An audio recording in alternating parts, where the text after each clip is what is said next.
I'd like to talk about the first time that I took the TOEFL test.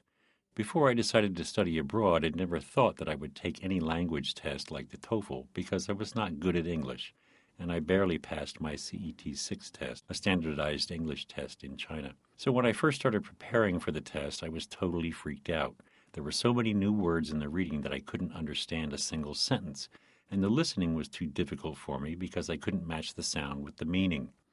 Then I made a 3-month plan, putting everything into my agenda, from memorizing words into practicing speaking, and I began to fulfill the tasks on a daily basis. It was not easy, but I persisted, and finally, 3 months later, I got an 80 on the test, which was really satisfying for someone like me.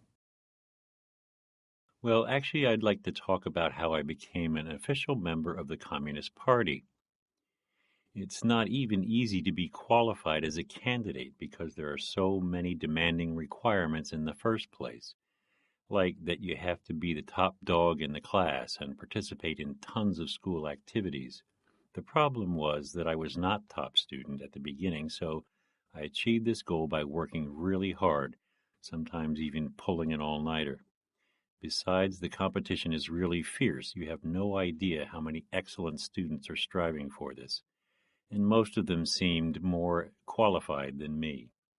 But at the end of the day, I beat them to the draw with all my efforts. Personally, I couldn't agree more. First and foremost, I think childhood is the prime time for kids to learn stuff, because this is a stage where children's brains develop really fast. It's easier for them to learn a foreign language at this stage than later, when their learning ability declines. What's more, kids will be better at the language if they start early. Since language cannot be mastered in a short time, its accumulative feature means that everything you learn builds upon what you've learned from day one. So the more time you spend learning the language, the better you are at it.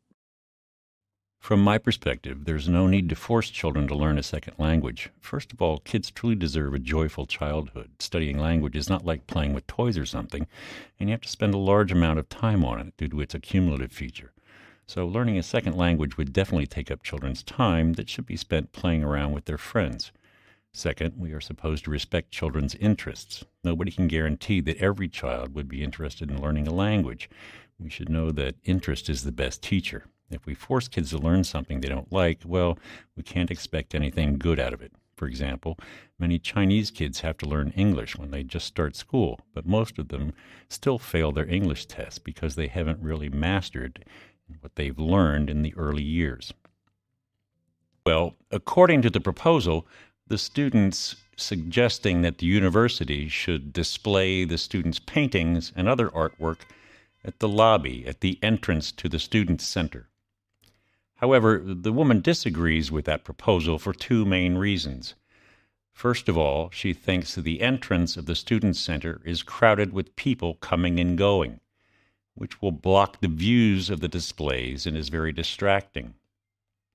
Secondly, she believes that the displays need controlled lights, and that in an art museum, to keep the light always at the same level instead of the natural light from windows, which is changing all the time, either too bright or too dark. So based on the reasons given above, the woman disagrees with the proposal. Entertainment merchandising is an effective way of marketing in which a brand or an image from one product is used to sell another. And this is usually used in shows and movies connected with children. For example, when the professor was a kid, he and his friends really enjoyed a TV character called Action Hero, and they usually played together pretending to be action heroes. So when the toy that featured action heroes came out, they all wanted it, and it was already popular from the onset. This is how entertainment merchandising markets a new toy with a popular TV show. In another example, however, the situation is reversed. The professor's daughter loves to play a cute little baby doll called Rosa, since it's very popular among little girls. When the TV show features Rosa as its main character, it becomes immediately successful, just like the action hero toy. Well, the woman's problem is that she has a history paper due tomorrow and her laptop battery is running out, but there's no electricity in the city to charge because of the storm. Accordingly, there are two solutions from the man. The first one is that she could go to the library in another city where she could get her laptop plugged in to continue her paper. Second, she could ask her professor for an extension.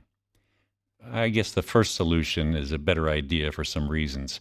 First of all, the library is not far away from the woman, and if she hurries, she could get the paper done and go home before the library closes just in time. The library is a perfect place for study, and all she needs is to pack her computer and go driving, which surely beats staying home praying for the extension. Secondly, asking for an extension would be a bad idea. I think, after all, there must be students going to the library or finding possible ways to get the paper done just on time, let alone those who don't have electricity at home. So I think the woman should go to the library to finish her paper. Babies were assumed to react only to themselves, but there's experiments that show that babies actually have emotion of a higher level, that is, empathy, which means they can relate and react to the feelings of others. In the first part of the experiment, the researchers played to a baby some other babies cry, and the baby cried when it heard the recording. So at this stage, the researchers assumed the baby cried because of the noise, which was distressing itself.